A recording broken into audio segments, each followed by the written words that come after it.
Fudge-Mania Chapter 3 for those of you that missed today, the most disgusting of them all.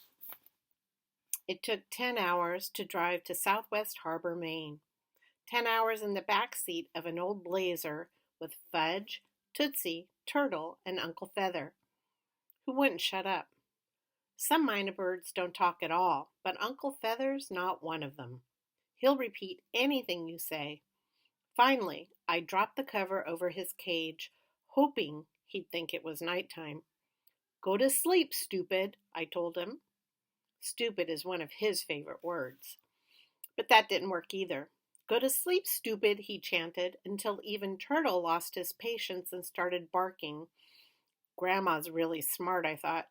She's flying up to Maine. As we got closer to our destination, Mom started reading to us from a guidebook. Southwest Harbor is on an island called Mount Desert, but she pronounced it dessert. "Ice cream, cookies, brownies, pudding," Fudge sang. Mom kept right on reading. I don't know why she thinks Fudge pays any attention to her lectures on history.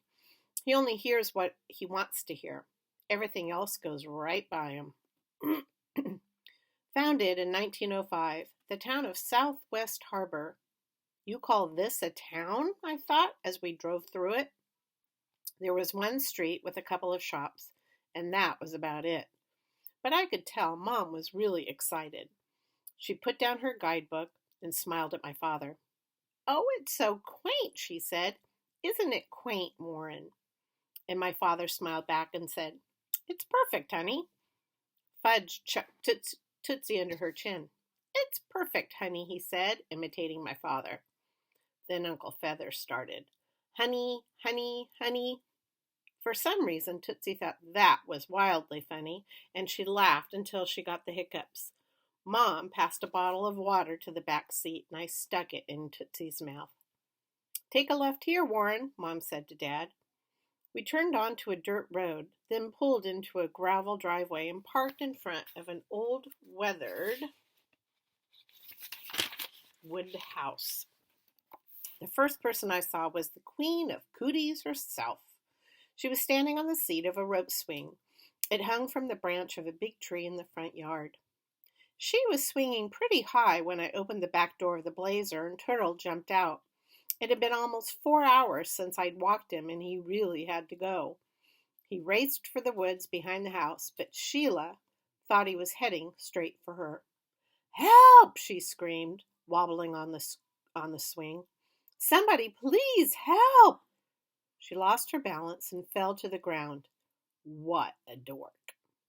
Mom jumped out of the car and ran to her rescue. "It's all right," she said, helping Sheila to her feet. "Turtle just had to wee-wee." How could Mom have used such an embarrassing expression? By then, Mr. and Mrs. Tubman, who had also heard Sheila's screams, came running out of the house. "Are you okay?" Mrs. Tubman asked Sheila. "I'm fine," Sheila said, brushing herself off. "It was just that disgusting dog." Before I had the chance to tell her, who was really disgusting, a man with white hair called, "Lemonade." We all headed for the house and gathered around the table on the porch. "I'm Buzz Tubman's father," the white-haired man said. He poured us each a glass of lemonade. "Call me Buzzy Sr." I polished off my drink really fast.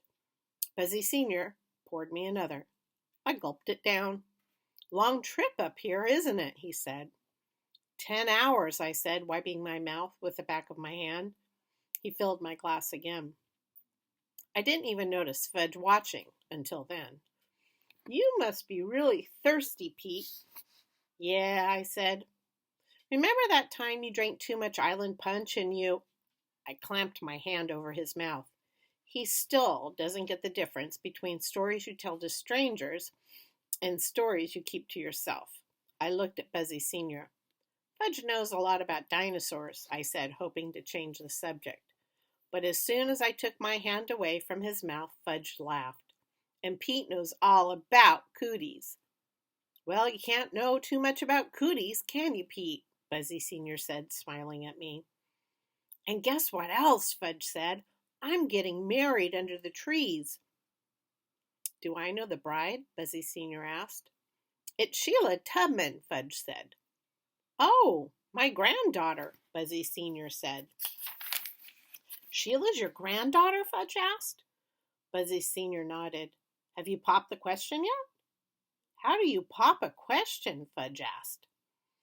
You have to ask if she wants to marry you, Buzzy Sr. explained. Why wouldn't she want to marry me? It's something you have to decide together, Buzzy Sr. said. Okay, Fudge said. He turned toward Sheila, who was sitting in a rocking chair. Hey, Sheila, you want to marry me, right? Sheila laughed so hard she nearly fell out of her chair. See, Fudge said. I popped the question and she wants to marry me.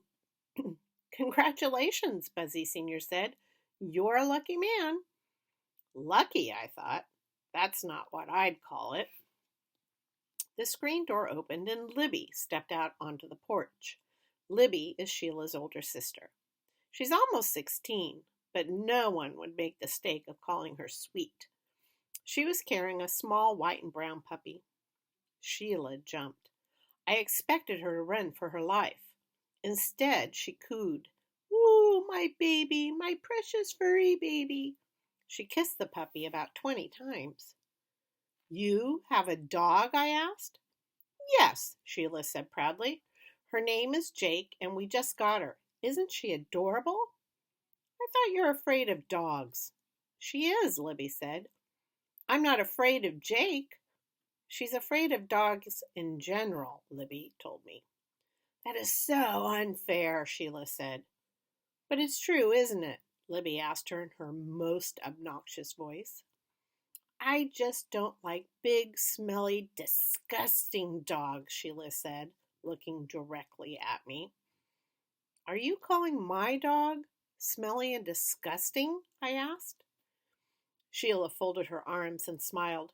Turtle is the most disgusting dog ever born. You want to see disgusting? Look in the mirror, I told her. You want to smell disgusting? Disgusting? Smell yourself. Are you two going to argue for 3 weeks? Libby asked, because that could get to be a real bore. You're right, I said. So why don't you just tell me where our house is, and that'll be the end of it. This is your house, Sheila said. I thought this was your house. It's 2 houses, but they're connected. What do you mean connected? I asked. Didn't you learn anything in 6th grade, Peter? Connected means attached, joined together.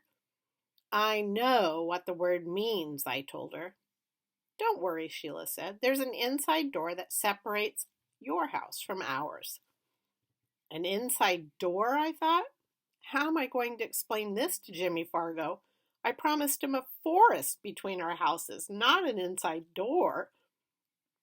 Suddenly, we heard a rustling sound, and a minute later, Turtle came tearing out of the woods.